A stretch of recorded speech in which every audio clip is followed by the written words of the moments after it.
because the CS ends up equaling out anyway, and you remove those options and you go from there. That'd be my thought. Yeah, so it is the Ori ban, which Good. is expected. The Jarvan ban as well. Strange that KaBuM banned it again. You could definitely tell that Lep wasn't happy with his Alistar performance in Game 1.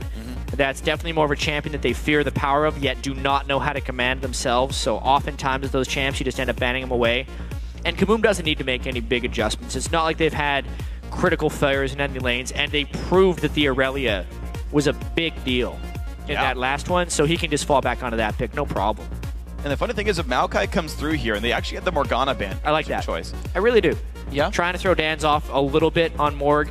Even though the laning wasn't big for creating team fights, the Black Shields as far as disengaging fights, and more importantly, just catching people in really critical moments during team fights. Whether it be Monterrey running it on Ryze or just catching somebody else like an Elise from a Cocoon is huge. Well, and then they deny the Ryze as well. This is really smart by KaBuM. This is cool because I know Tin can play it as well, and this still allows like Maokai top lane counterpicked by Aurelia by Lep here. In European Challenger, I see a lot of Aurelia into Maokai as a supposed counterpick. To basically try to outduel him and push him around in the lane. I see. I haven't seen it work out, to be fair. Maokai was still winning, but this was old, broken 4-12, 4-13 Maokai. So where he can keep his ultimate on forever. Forever, and just it was, you know, broken. So, you know, maybe that shifts around there, and we might see the roll swap, we might see the Aurelia top lane anyway for Lep, and that might all be this fun little song and dance. But right now, PEX has to decide what they actually want to go for. So Fragio could just... He should do it. He should take steal the Kha'Zix away. Yeah, a lot of this match, if they're going to try and mix it up, and especially since PEX kind of defined themselves for being able to play anything and not doing comfort picks, would be to man up and do that. You take away the champions that KaBuM has been successful on, and you at least make them beat you with something a little bit different. So they're actually kind of sniping each other's champion pools at this point. First pick from KaBuM into Ryze, and then you get a Tristan Kha'Zix taken away from PEX. Okay, so I do think this is a good adaptation for PEX. I think the Ryze pick was still smart, even though you say, hey, you don't have to change what works. I think Ryze has worked for them anyway in the very recent past. I think that still does make sense for KaBuM here. Now, they can solidify their mid laners, or their solo laners, their mid and top. Or they can just play the counterpick game for a little while. Make PEX show some of their solos, and move the Ryze where he needs to be. Yeah. That's the nice thing about the flex pick. And why wouldn't you go Vi? It was one of his most played during the regionals. Right. Vi Ori right here. Just make sure you have it. They would love to. They would love to do Vi Ori, but they can do Vi something else. Vi Yasuo Ori got banned. Could be something they do. If it's available. Still amazing gank synergy, and they could throw Ryze up into the top lane if they wanted to. No, just control pick bans there by KaBuM. Yep. Boom. Just mirror what your opponents are grabbing. Yeah. Make sure you're happy with your lane matchups. Jinx is fine. The last two picks could be Nasus and Renekton. That way they only have 3 families on their team. Oh, true. Yeah. Sisters and brothers. I don't believe there's been any confirmation. There's been a lot of theories that Vi and Jinx are related. Well, they're not. I guess they're just both from Piltover. Yeah. They're not related. My bad. Well, I mean, if you believe some circles on the internet, they are. I'm going to start the rumor right here. Yeah. Uh-oh. What are you thinking now? Maybe Ryze is secretly like Teemo's brother or something. Please, God, no. Kassadin, by the way, though, locked in here for Yuri in the mid lane. Now, of course, Ryze can go top, so you can have the counter pick there for Tenones maybe in the mid, but we're going to see our first Kassadin in a while, I think, of 414. I don't remember seeing it yet. The big change is obviously when he uses his Riftwalk, he's got to wait 20 seconds to avoid the stacking mana cost penalties. And that really hampers his mobility. Ryze has always actually been a pretty good pick against Kassadin, just to lock him down with the Rune Prison every time he hops in. So, a big tanky couple of picks there finished by KaBuM to try and make it so the Kassadin can't be effective. It's kind of a last-ditch effort here for Yuri. Yeah. Picking Kassadin. I mean, they banned it in Game 1, which surprised me in the very first place. Like, I'm so surprised people have this priority still on Kassadin, but it seems like PEX still believes in this champion very heavily. They think it's all kinds of crazy. Tristana Thresh bot lane there up against... I think it's actually a pretty good matchup for PEX here. They're up against this Jinx Leona bot lane. 90% melee sort of team here for KaBuM. Gonna have to walk through the box again and again, but KaBuM is confident. Yeah. They're bringing a lot of reliable initiation, which is the most critical thing. If they have the confidence to pull the trigger and they're able to get leads, which they have been in the first 2 games, bringing a strong engaging comp is pretty key. And so they're going to pack some disengage. I was like, man, too bad they picked Thresh because Janna would be great here. Well, the other ultimate that blows people away. The other Janna ultimate, Gragas, comes in here, and he's going to be up in the top lane versus Lep's Aurelia here. Now, this is going to be a fun one. Yeah, Monterrey played a lot of Gragas previously, but that was before the nerfs. It was when his Drunken Rage was free and his sustain was much higher in the lane, and his wave clear was better. So Gragas in the top lane has taken a substantial amount of hits. This is a little bit strange to me that PEX has went with these picks, because even though they prided themselves on being able to play meta champions, it feels like they're going back to the champions that used to be meta and have been nerfed for the sake of comfort. So at least in that case, they do have some comfort with those picks, but they are not, in my opinion, the strongest champions for this game. Well, they're going to see if they can make it work for themselves anyway with all the fun things these champions do bring. They're going to see if they can pull this one out and make the long climb back up to the best of 5. Champs are locked in. Head over to Twitter and cast your vote. Send a hashtag KBMWin. Or if you think PEX is going to win, send hashtag PEXWin. No, just kidding. Hashtag Mantarraya to us at LOL Esports. How do you spell that? M-A-N-T-A-R-R-A-Y-A. And I have no idea how to say those letters in Spanish. All right, there you go. Let's see how many of those we get for Mantarraya. I can't roll my R's, actually. Mantarraya. Yeah. In all caps. That actually kind of baits me, too. I like have to say all caps names louder. When they show the vote, you're definitely going to read. The thing is, KaBuM's been winning all the votes by like really wide margins. Yes. A lot of times when we have these interesting hashtags thrown in there, it just really sways the votes in one side. On fire elephant? Again. Oh, no, elephant on fire. To be fair. 80 Min the Dream was one we had.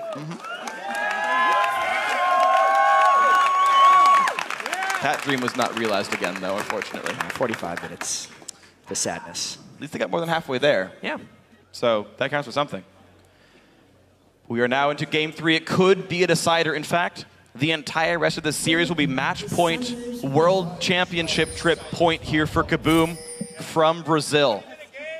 They had an incredible road outside of the kind of out of the Brazilian qualifier. Yeah. Beating a bunch of favorites on the way, but they made it. Yeah. For those of you that actually didn't catch the very start of this series, I think it's worth telling this story again because it's really quite remarkable what has happened over at the Brazilian regional qualifiers, because there was this kind of infusion of big name Brazilian teams bringing in Koreans to try and improve their play. Right. So there were 2 big teams that brought in multiple Koreans. One team, K-Stars, brought in 2 Korean players and a Korean coach in MacNoon. And they were the big favorites for most of the tournament. KaBuM ran up against them in the semifinals and quickly 2-0'd them. And neither of the teams that had imported the Korean players were in the Brazilian finals, which was kind of this huge rallying call for the guys that were in the finals here. And then KaBuM continued their miraculous run. They 3-1 the finals after losing the first game, and they've just held their momentum throughout this. And they're hoping to get that berth in Worlds. First South American team, first Brazilian team in the World Championship, and that is kind of the weight of the pressure of their entire country on the shoulders of KaBuM right here. PEX, a fairly new team. They all moved down to Uruguay and started practicing. Yuri and Frahio put the team together. And it was cold. Yeah.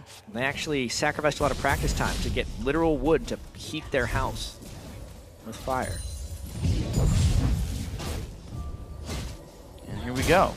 So, can PEX pull it all the way back in this best of 5? They've had a lot of glimmers of greatness.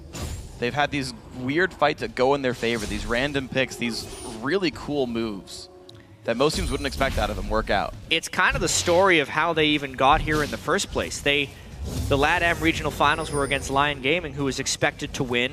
In Game 3, it was a best of 3. They were down 5,000 gold. Even in the laning phases, they were losing the laning phases substantially, and they just kept picking up these kills just again and again when they needed to. And then they got a Lee Sin Baron steal from Frahio, and that kind of turned the game around for them. They rallied, they won Game 3, and that's kind of why they're here. But that's the way they play. They're not the team that dominates you in the laning phase and then just constricts you with pressure and map rotations and outwards you. They're the really scrappy, all over the place team that wants skirmishes and wants to pick up kills in the most unorganized way, it almost seems. And it almost worked for them against KaBuM in Game 1. The team comp here with Gragas and Kassadin kind of showed that they want to create that environment for Game 3 here. Jeez, almost got the flay there on Minerva. Could have had some really good damage out of Bad Milk and Mega JP, but they're going to be forced back here. Mantarraya is winning against KaBuM. 1v5, flash in, Bad Milk plays late actually. There's the exhaust onto Minerva, and in comes Frahio. Can they get the damage? There's the threat back in. In comes Vi. Danagorn gets first blood, and suddenly PEX forced to run away from this one. That gank took so long to develop. It was nice that they were able to go in for the flash flay, but that needs to happen the instant the Kha'Zix approaches for the gank. It happened a good 5 or 10 seconds before Kha'Zix could be involved. Danagorn beat them to the punch. He had a nice flash vault breaker, and it turns the first blood around. So beautiful stuff. KaBuM already off to a great start. 800 gold up. Now you're seeing Yuri smartly playing very far back. He's got to be afraid of this Ryze Vi combo, though. The top lane, Gragas Aurelia in a battle. Let force one away. Body slam flashed away from. And this is Aurelia losing a lot of health. Another barrel's going to land. And Manta Ray doing well. Good hook. Stops Dan's. Pretty low on mana, just sitting on that Doran's ring, whereas the flask is part of Lep's inventory right there. Although, I believe he's burned through all of his stacks. He just has that nice natural lifesteal from his W. 7 health per hit. Last of his potions there as well. Dan's and Mega JP in battle. Don't feel like that trade was worth it. He's going to try anyway, though. Well, Dan's thing is Dan's needs to recall, so he's like trying to burn as much health down, and it like just doesn't matter.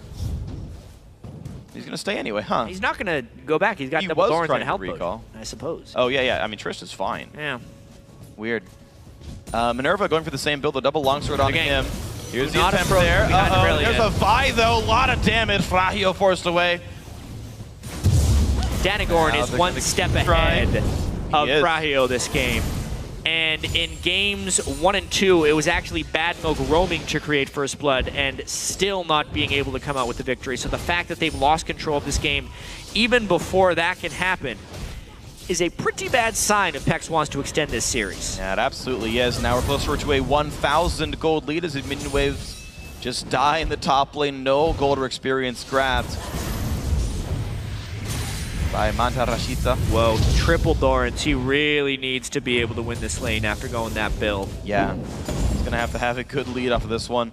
It makes sense with the new Gragas, though, to make him work here. More mana. Yeah, he really struggles with mana and wave clear to keep up with that. A lot of CC. Good play even still, but Bad Milk at 100 health. The shield's not going to be enough. Kill picked up by Minerva. He's got to run away from Mega JP, though. Rocket Jump comes in late, though. Barrier comes in. 2 hits from the kill, but the stun comes out from Leona, and it's not going to be enough damage.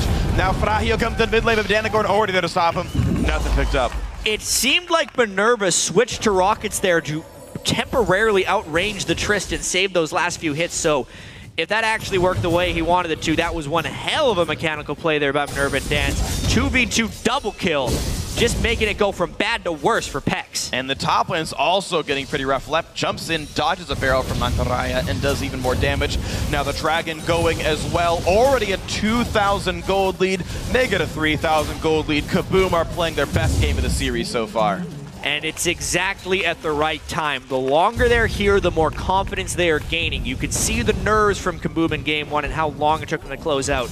But when they're able to win that game after making so many mistakes, what that did for their confidence has just carried all the way through the series into this Game 3. And now every single lane is winning or dominating there. Lep up a little bit. Yeah. Crushing bottom. I actually want you to walk me through this one. Yeah. For the AD carry mechanics right here. Nice. That's a really good one. That's a sick play, though. Yeah, then he flashes in for the stun. Yeah, so this is all fine. But what happens here at the end with Minerva? So Mega should have jumped by now. Easily. But he's late, so he doesn't get the damage. Good barrier. He stops on the barrier. That's smart. And Minerva's like, I need to back away. He's actually not really kiting anything. Right. The stun stopped all the auto attacks. Minerva was just kind of maximizing DPS, knowing that Trish has no crit, Trish already jumped, Trish has no playmaking summoners left, and saying, I can survive this, I can survive this. I'll back up potentially, because the last hit was going to be what matters, he switched for the rockets for more damage, thinking he wouldn't get multiple minigun attacks in, maybe? I'm not sure on that one necessarily. So you do keep the attack speed on your very first rocket shot. Okay. And so your theoretical best DPS is rocketing for your last hit. I don't know about the switch specifically. I think he was also saying I need to be able to run away if I realize I'm actually lower than I should be. Either way. And then he was at max range and he got the walk out of wrist range. But Cassid and Rome comes in. Lep's got to be careful. Nice jump away, but I think he's got nowhere to go really. Jumps back in. Oh my gosh, no. Not gonna be enough. Good roam by Yuri to get one on the board for PEX. That's what he needs to be able to do on Caston to try and crawl back into this game. Even after that gank, it's still a 3,000 gold deficit.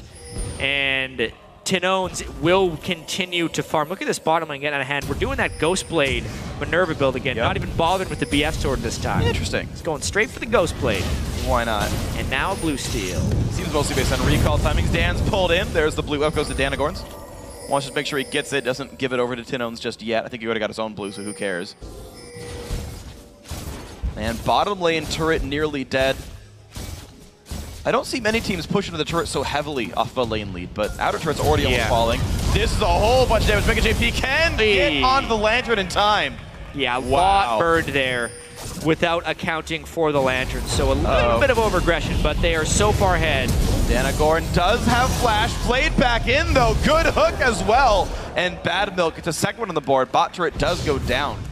PEX wants to create as much chaos as possible. Yep. So the more things that happen like that, the better it is for PEX. Getting another kill on the Frahio is also very good. He needs to be able to control this map. He's evolved his W for a little bit of extra wave clear and poke, but no jumping resets. I'd say that's better in this case because he's very unlikely to actually get resets when they're down so much gold, and instead needs to focus on the first kill. Uh-oh. Suddenly Dance is here. Every single time Frahio ganks, someone's there to stop him. Has to throw the spikes out, force the team away. Oh! Minerva! Minerves of Steel takes down the cross-map rocket, and this could be a turret kill. That really sucks for PEX right there because the big minion wave is there as well, and there is just pitiful wave clear there in the mid lane. That is turret number 2. All right, quick game. Oh my gosh, the stun comes in as well. Frahio forced away. And right now, KaBuM are playing the most aggressive game in the series. And that is just indicative of their comfort level. Nearly 5,000 gold, 10.5 minutes, and now they're trying to rotate up to punish everyone. They put some deep wards in to try and ward against the counter ganks. That's 4 strong people up in that top lane. Let's see if PEX can counter it. This is kind of the chaos they would want, but they just do not seem to have the firepower to stop it. Yuri's not around just yet. Frahio's going to take down a couple of the golems. Mantaraya's around, but the ward's going to spot everything here. They know it's a 4v3. PEX has to back off of this one. 3 out of turrets down by 11 minutes here for KaBuM. So soon for losing these turrets. And the Ghostblade Trist looking pretty strong right now. Aurelia as well outforming Mantaraya. Despite all the hashtag support, it's looking bad for PEX. I actually like this change. I'm thinking about why it might be they're killing turrets much faster than normal. I think it's the Kassadin. They're basically removing all the options for Yuri to sit back and get the farm. There's just, like, Kassadin sucks at wave clear, especially early game. You're just like, no one can deal with this right now. It's also the strength of bottom lane just leaking to the rest of the game. Yeah. The 2v2 double kill and the turret, where are they going to go next? They haven't had to spend time in the bottom lane. It's been Minerva who's been the participant in all 3 turret kills. So it's Leon and Jinx kind of leading the way up and down the map, and then them not having the wave clear or the map pressure to match. Exactly. Not to mention all 4 champion kills as well. Tinones going to walk into the enemy team. Bad Milk going to root him in place for a little while, but by the way, Solar Flare, another rocket. Minerva keeping the 100% kill participation. Mega JP now is in a pretty bad spot. One more hit, and Danagorn claims another kill. Now 6-2, 12 minutes in. Yeah, the snowball is turning into an avalanche right now because just KaBuM is absolutely everywhere. A 4-0-2 Jinx at the moment, happily participating in all these kills. But everyone else is just freely piling on. There's so much confidence right now with this. I mean, just think about this. They're going for Trist, but he sees Bad Milk on the way. They think, why don't we just go for 2? Bad Milk is the guy I'm in range in. I'm just going to start spamming. They throw their ultimates out just for the support, knowing Danagorn has the flank, a free flash over the wall because they have no fear of anyone else on the map coming to counter that, and they just continue to pick up kills. Yeah, there's just no chance for Yuri to roam around the map and make the plays you expect Kassadin to. Just being there is sometimes enough for the champion. Not happening right here. Massive lead, 6,500 gold for KaBuM at 13 minutes. Gigantic advantage here. Yeah, another dragon coming too. Yep, that's going to be more gold going KaBuM's way. This is the KaBuM think the Brazilian fans expected to see in the first place. And this is a KaBuM that could theoretically do well at Worlds. It's hard to tell how much of this is KaBuM playing better and how much of this being sort of PEX shattered. I mean, some of this comes down to best-of-5 psychology here. KaBuM has played in best-of-5s before. PEX qualified in that best-of-3, and if you lose the first 2 games, a lot of times you're just mentally destroyed. It's very hard to try and come back in that. Plus, you get to see the demolition of a team throughout 3 games. Strategically, you don't want to get beaten by the same thing again and again. So a lot of times when you pivot or try and come up with a new strategy, it's just way worse than your first strategy. True. And you end up losing by a substantially larger margin.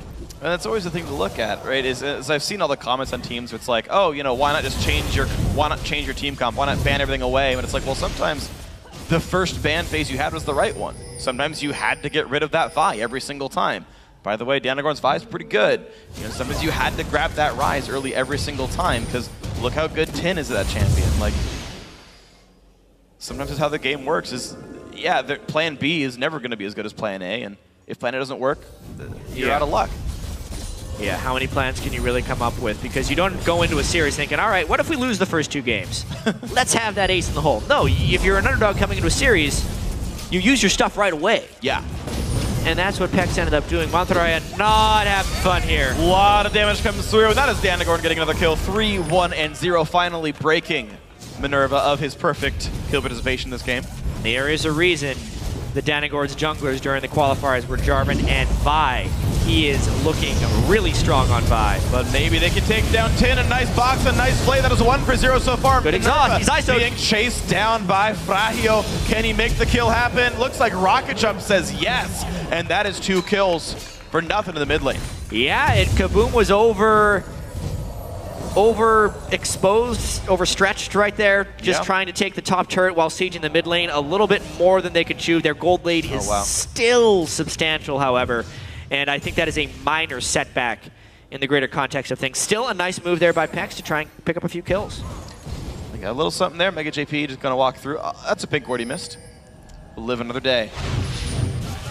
Yeah, I mean, look at this. They have 2 people up top lane, so it is a 4v3 that they're engaging in underneath the turret, so they can't actually engage on the back line. They're completely defensive there. Dan's the Leona ends up way too far back. He needed to somehow end up next to Minerva so he could stop the isolation and stun the people hitting him. Instead, though, PEX makes a nice little collapse, but what's that going to do? Mega JP has an Avarice Blade right now, and there is nearly an Infinity Edge and a Ghost Blade on a Minerva.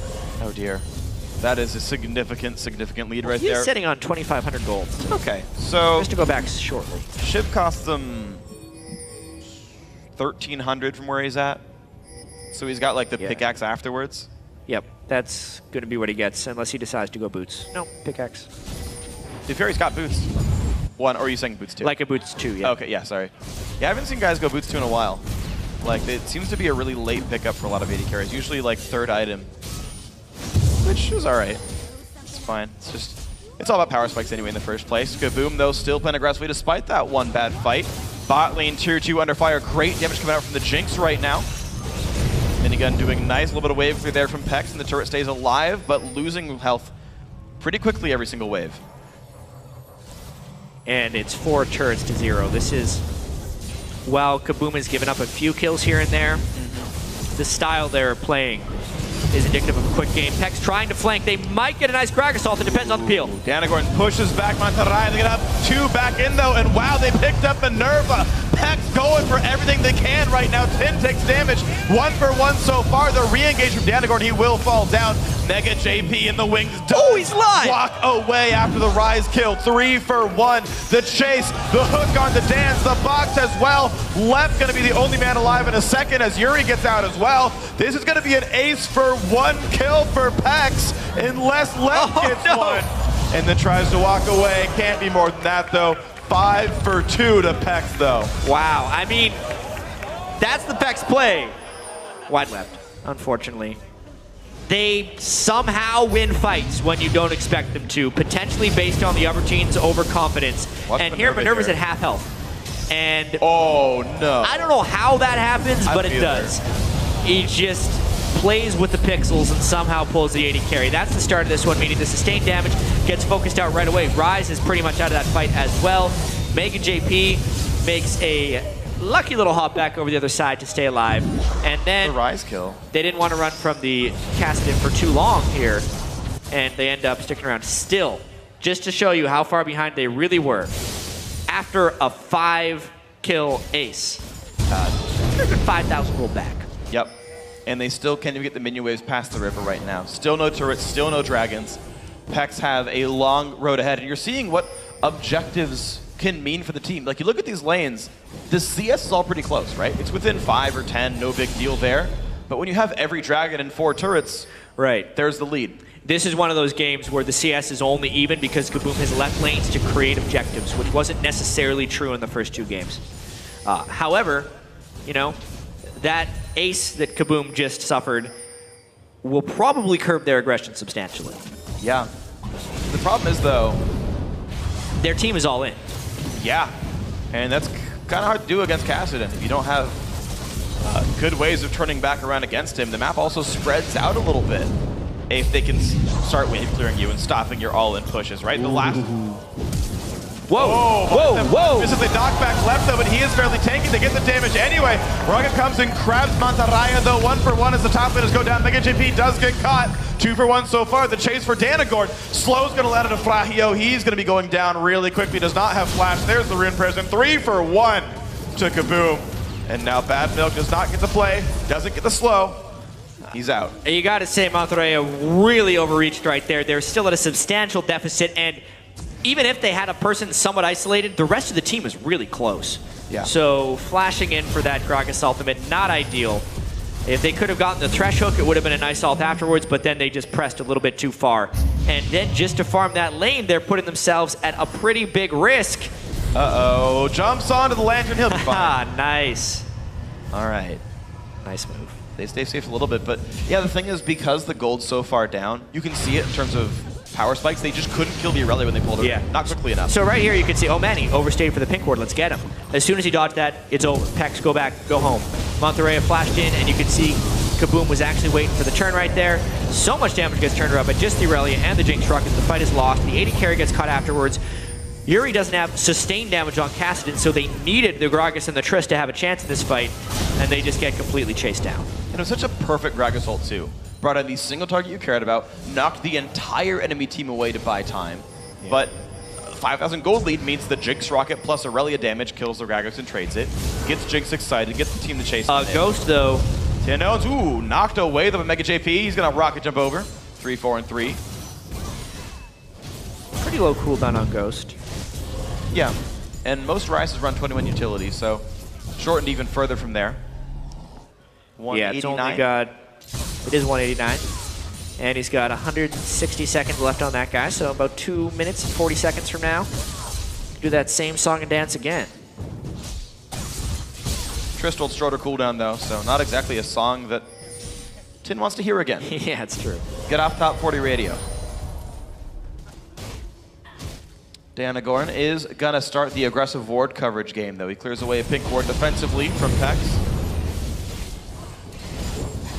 And let's see. So KaBuM hasn't really succeeded on the pushes, interestingly enough. No. They've really been slowed down. So I want to see, in the face of adversity, what's next for them. To continue to go in, but just not do it right in front of turrets. You can see how PEX is getting more aggressive right now because they've gotten a few kills. I don't know if that's the right call. Minerva takes a lot of damage. There's the barrel. 1 hit from dead. First kill picked up, but they trade 80 carries. There's the find to the back line, getting some knockback as well. Frahio is going to actually get the kill and get out, but Bad Milk's caught. It's a 2 for 2. Here comes left, forcing everyone away. The Spines going to stop the chase. Just the 2 for 2. They keep catching Minerva, and the Jinx cannot protect herself. They don't actually have good Jinx peel. Jinx works in this context if KaBuM can find the fights for them, but if PEX finds the fights, it's actually been somewhat even. That one, though, was a 5v4 at the beginning because Minerva was in a bad spot, and they can counter push because of all the health they have left after that fight. Yeah, it looks like left is going to be enough turret damage to take that one down, and turret number 5 now comes in for KaBuM. Mikhail's Crucible will be done soon for Dan's. That should help Minerva a whole heck of a lot. Yeah, check this out. Minerva was just trying to move through. Oh, he see? Oh, man. There was a ward there. He, of course, didn't see the ward. So that was his perspective right there. Dead before the fight happens, but then just because Danagorn followed Fryo so far back, he gets him pretty low. He's able to escape. Really a very close fight, despite a great initiation by PEX. And I just want to point out that the Kassadin pick, 3, 1, and 8. The obvious big point of power here for PEX, 90+% kill participation, 11 of the 12. Clearly it does still work, and you're seeing basically, it's like that's the PEX style, right? Is this weird X factor. Just things happen. Kassadin is kind of like the king of things happen. Jump over wall, slow you for 90%. Gragan shows up. If dead. there is somebody to chase down, probably want Kassadin to do the job. Yep. He'll catch him for you. The question will be, though, whether he can do enough damage later in the game, and whether he can continue to chase without getting collapsed on. But speaking of chasing people down, they are really trying for left right now. The team not there to defend just yet. They saw plenty of people bot lane. That's both the Kha'Zix ultimate and what would be a big chunk of Yuri's mana if the fight were to happen quickly afterwards. But it's also a big tell on where they're investing their map pressure. And KaBuM doing a good job to steal a blue buff and try and push this 5th, 6th turret of the game. That should be dying very quickly. Even wait to get the blue buff over to 10 owns, and down goes the 6th turret of the game. KaBuM 6-0 on turrets and perfect on dragons. Yeah, as many times as they get pushed back, their objective control is exquisite, and it's just so much mounting goal for their team.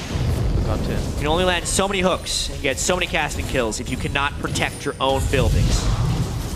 Yuri's still trying, though. Zap's going to hit Manta. Nothing else quite grabbed, though. 9,000 gold game. We've been around that mark for some time now. But KaBuM, I mean, 25% gold lead here is a significant margin when you're that much above your opponent.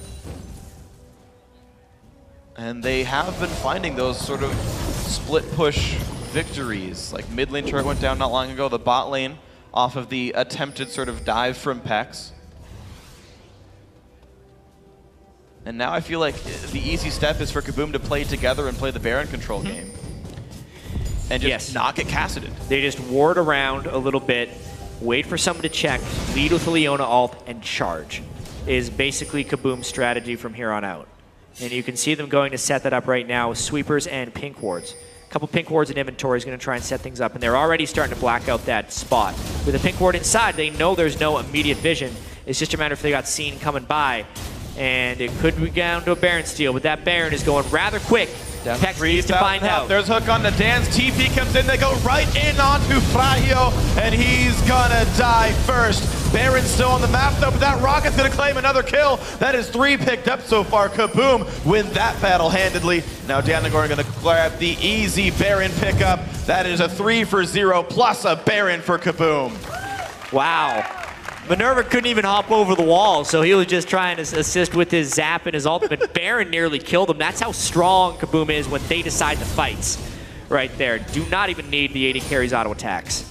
They get the Baron and they regain control. Yep, they got the Rocket for a couple of kills. 7, 3, and 5 in that Jinx, despite being caught out a few times here. Doing plenty well for himself. Highest kill participation as well, 12 for the 80 carry Minerva there. The caster Jinx working so far. There's a jump on in. You can see. I mean, kill the jungle first. You can see the ultimate over the wall as well, landing on a lot of them. Leona's able to make it over. It's just the Rise landed so much AoE in there, and all of the spells from Jinx actually landed pretty nicely. It was as clean a fight as they have got this entire game. And it really just showed you with their gold lead and their damage output how lethal they can be if they do not get caught off guard by PEX.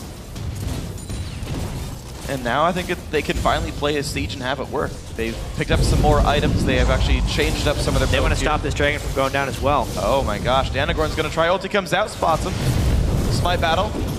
PEX not even going to try here. If they lost that fight, the game would be over and their chances of World Championship would be completely gone. It may be already over, though. It might be slow onto Frahio. Can he get away? Dan's is still around. There's the Eclipse, there's the W. He doesn't quite land it, but Danagorn, as he presses R, and that could be bad for Kha'Zix. 1 for 0, Tenones gets the kill. Is this the game-winning push? Here comes Left. Wrong way for Rise! Mantarraya goes down. Bad Milk's gonna sour as well. 3 for 0, one more time. Left goes in for Mega JP. Minerva gets that kill. Only Yuri's alive, gets away from the zap, but only one person stands in the way of KaBuM, punching their ticket to the World Championship. They don't even have minions for that inhibitor turret, but they're going to be able to take that one down. It's only 28 minutes left, so I don't think they can end it on this push, but they have all but secured their trip to the World Championship. 18,000 gold lead, 28 minutes in, and 7 turrets to none. I don't know how you actually keep yourself and push the Nexus right there, because you're like, oh my gosh, we're about to go to Worlds. Oh my gosh, we can't close it out yet? They seem pretty in control right now. I mean, look at their faces right now. They are laser focused on what they need to accomplish right here. That's impressive.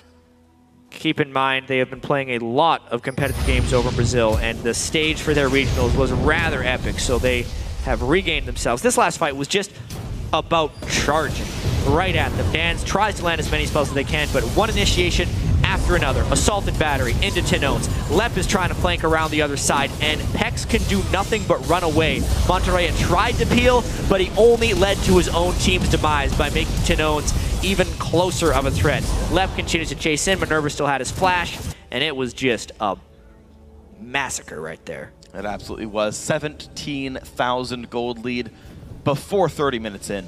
KaBuM have just been incredible this game right here. They're starting to tank up as well, so they can dive some turrets. Randuin's Omen done for Danagorn. Lep has a Frozen Heart. Pushing this game likely not difficult now for KaBuM. And they go mid lane with bottom inhibitor already dead. And they have the initiation, that's for sure. It's just a matter of whether or not they can risk getting isolated by a Gragas ultimate. They kind of want Aurelia with them here, but they're trying to set up a split push, slow and steady, respecting the AP Gragas wave clear at the moment. Lep kind of, you can see him jumping up and down a little bit in his chair, just wanting to get the fight that'll win them here. Winning the final game without giving up a single turret really speaks to domination here in this international wildcard. Well, here's the attempt. Got a lot of damage coming down from the Jinx, and down goes Kha'Zix. 1 for 0. Here it is. The dive in, they picked up 2 so far. KaBuM inside the base. They're gonna find Mantarraya. He's gonna be going down. And now on to the Nexus turrets. There's number 1, there's number 2. It's gonna be a 3-0, and KaBuM Esports from Brazil are going to the World Championship. Congratulations to KaBuM. They made it all the way from Brazil. They took the long trip here to PAX, and they destroyed this best of 5. 3-0, with the last game being the most dominant. 0 turrets given up, 0 dragons given up, 0 barons given up. Double the kills of the enemy team. Honestly, a dominating performance from start to finish. Yeah. Game 1, little shaky. Almost an hour long. Game 2 started a little bit shaky and then ended strong. Game 3, they jumped out of the gates. Huge gold lead, 5,000 gold plus by 10 minutes. 10 turrets to 0 by the end of this one. If not for the scrappiness of PEX, it would have been over much sooner. But 31 minutes, a lot of diving there from KaBuM. And they're going to Worlds. They are going to Worlds. See what group they're in about a week and a half. Now the team, both international wildcard teams, decided now Dark Passage won at Gamescom. These guys are still happy. Oh, of course they're going to Worlds. That's pretty amazing. And I think the cool thing as well, though, is I expect PEX to be rooting for them in the World Championship. Yes, they took your spot away. Yes, they beat you in the series, but I feel like you still got to root for your region in a way. Yeah. One of the other South American teams say, you know what, you guys beat us, but carry the standard and see how far you guys go. Yeah, PEX looked a little disheveled after that one. Obviously, they came all the way here. They're wanting to represent LATAM, but they still made it pretty damn close, you know? And there's plenty of future with those guys. The instincts that that team has, playing with huge gold deficits, without vision, and still being able to pull out a lot of important fights, isn't something you see from many top-tier teams True. Across the world. So if they can just continue training, get their mechanics up a little bit, and actually have some advantages to play with, they would be exceedingly dangerous. And that's kind of the fun thing is you have the regions who got League of Legends more recently. This is going to be a funny comparison to make, but Korea got sort of first-party servers a few years ago. And I think the first World Championship we saw with them, they made top 2. That was Zebu Frost. They got 3-1 by TPA. You gave them a year, and every single time it's like, Korea's going to win. Korea's going to win. Korea's going to win Worlds. Right? And like the jump it made within like a year and a half, 2 years. Right. And I want to see the growth of the South American teams because they're clearly very good. They've clearly got a lot of smart people there, a lot of good players there. A lot of passion, too. A hell of a lot of passion. I want to see where it takes them. Yeah, and I can't wait to see these guys at Worlds, honestly. It's going to be one hell of a ride. We got these 2 international wildcard teams. A lot of teams think they're going to get thrown in a group stage and just kind of become fodder. But these guys are out to prove differently, right? Sure. Last year, it didn't work out that well for Gaming Gear, who was the international wildcard team. But this year could definitely be a different story. Brazil had another year of practice. Wonder how they can do. Yeah, and again, KaBuM took a very hard road to get here. They've beaten some very strong teams with well-known names on them to get themselves here. So I think these guys are definitely very good. We're going to send it now down to Kobe, who's going to side with our winners, KaBuM Esports. All right, thank you, Freak. I'm here with the mid laner of KaBuM, Timons, and our translator, Maka. Now, congratulations on your win. And now that you guys have qualified for Worlds, I want to ask you, is there any specific team that you're looking forward to playing on the international stage? Então, parabéns pela vitória. E agora que vocês realmente vão para o Mundial, tem algum time específico que vocês estão ansiosos para jogar contra? Eu acho que não tem time específico nenhum, mas eu acho que a região que a gente está mais ansioso para enfrentar é o pessoal da Coreia. So, I don't think there is any other team that I feel like fighting against, but the region that I want to play against is Korean. I think a lot of people would look forward to seeing that. Now, what is the next stage of your guys' preparation going to look like heading to Worlds? Agora, qual que é o próximo passo de preparação para vocês, agora que vocês estão indo para o Mundial?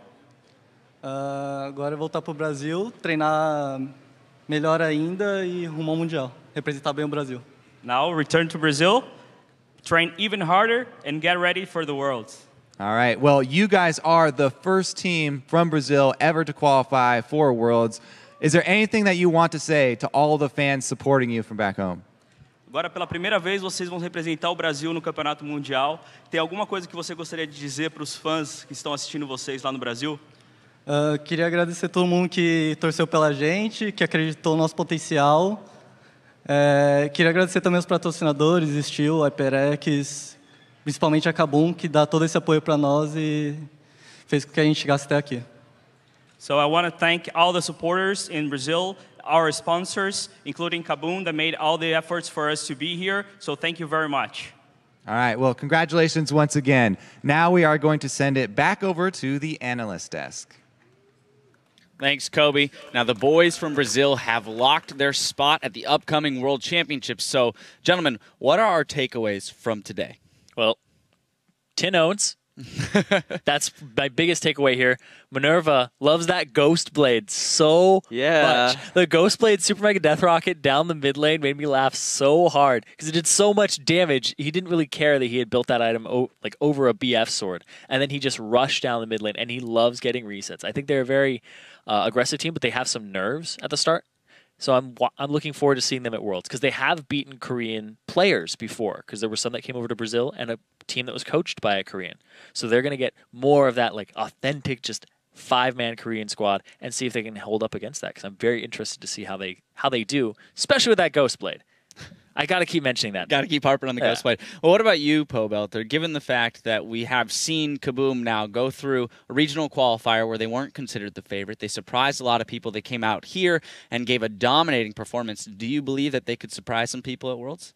I think that they will have some difficulty trumping some of the more world caliber teams, but they did show a good performance today against PEX, and so I'm sure they're very happy about that, and that hopefully they can carry that into Worlds and surprise some more people. And Zyrene, any thoughts on that? I mean, you already spoke a little bit about the fact that they have some practice against the Korean teams and things like that. But just as a region, as they grow, what do you think that this trip to the World Championships is going to do for that region in terms of their growth in esports and things like that? I think for KaBuM, they're going to get a nice dose of international competition, which is something that they haven't gotten in Brazil or haven't had in Brazil at all. So it's something that I'm very interested to see what they take away from it, because this is a thing that Freak talked about, where they got the servers, they got League of Legends pretty recently in terms of comparison to North America, but they're already at this level with it. And the fact that a lot of them are still kind of like, what is the meta? And when I was doing my research on these teams, it was actually quite surprising that when I talked to people who were researching them, they were like, these guys actually play meta. For the most part, they play meta champions, which was very surprising for this region. And that means that they can compete with other teams that are playing the meta instead of bringing something completely different, where it's like, oh, it's the Brazilian style, where they bring out the Mordekaiser mid or something like that. No, they're playing meta just like you guys, and they're just trying to be on that same individual skill level. So I think it'll up the region's competition. I think it'll make them thirstier to return there. And I think that KaBuM is a great representation of what it's all about, because it's a big underdog story too, because they finished 4th. They finished the last place that could make it into playoffs, and they came all the way through. Well, I'm sure the Brazilian fans and all their fans around the world are going to be celebrating tonight as they put up a pretty dominating performance. But let's see who is going to be joining KaBuM at Worlds. Now, from the European LCS, it's Alliance, Fnatic, and SK Gaming. And from GPL, it's the Taipei Assassins and AHQ. And taking the other international wildcard spot is Turkey's Dark Passage. Next, it's Samsung Blue and Samsung White from Korea. And last but not least, it's Edward Gaming from China. Now, to share some thoughts on today's action, let's check in with Freak and Jat. Guys, how you doing over there? Great. Pretty well. All right. I'm glad to hear that. I want to get your impressions on the latest team to make it to Worlds. Talk to me a little bit more about KaBuM. You want to go, Amigo? Yeah, I mean, the biggest thing, I actually almost want to disagree just a little bit with Zyrene, because even though they do play meta champions, these guys are clearly most comfortable when they're playing their comfort picks. Aureli in the top lane, Jinx is an AD carry, and even Fire Jarvan on jungle. And I think if they just try and build off that, they can be a curveball to some teams at Worlds, and I think that's their best chance. I actually just agree with Jat with this one. I really think if you bring your own style, especially if you're an underdog, it's helpful, because no one's going to really research KaBuM. Like, you'll know their picks, but you're going to really know their tendencies, and that's actually, I think, their best bet, is to play their own Brazilian style. All right, so Freak, we've already mentioned a little bit the fact that they could be a curveball at Worlds, but realistically, what kind of an impact can a team like this that is so new to the international scene have at a giant event like Worlds? So realistically, I don't think they're going to win Worlds. I don't think they can make a top 4. Like, they're not Samsung Blue, they're not Samsung White, they're not Najin White Shield. They're going to have a hard road ahead. With the right group, maybe they get out of groups. There's a chance. They make the underdog story. They get out to quarterfinals, maybe. But I think it's a really tough road. Yeah, I don't think they win by mimicking other teams, if you put me to it. If they have a chance, it's because they can play a unique style. All right, well, today's games have just been an appetizer of what we're going to see the rest of the week. We've got our semifinals tomorrow. What are you guys expecting to see?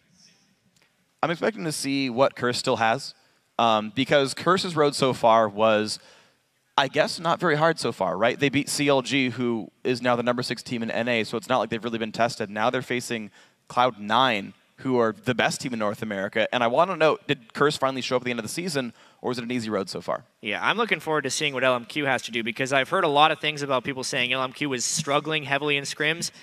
But LMQ has also been one of the best teams at kind of sandbagging scrims to not let people know their true power. So I really need to see that LMQ versus TSM match. All right, guys. Well, thank you for the quick conversation. Definitely looking forward to seeing you tomorrow.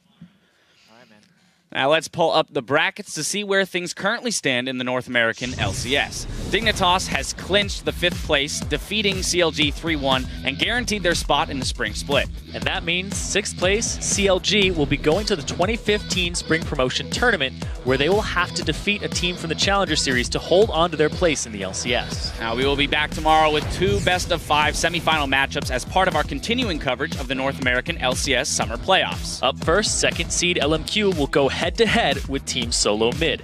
Then defending champions Cloud9 will battle it out with Curse to see who moves ahead to the finals and a shot at the Summer Title Championship. And the action kicks off tomorrow at noon Pacific, 9 p.m. Central European Time. Now that's going to do it for us today, and we want to give a very special thank you to PoBelter for lending us all of his expertise today. And for myself, Zyrene, Freak, Jat, Riv, Kobe, and the entire live broadcast crew, thank you for watching, and we'll see you right back here tomorrow.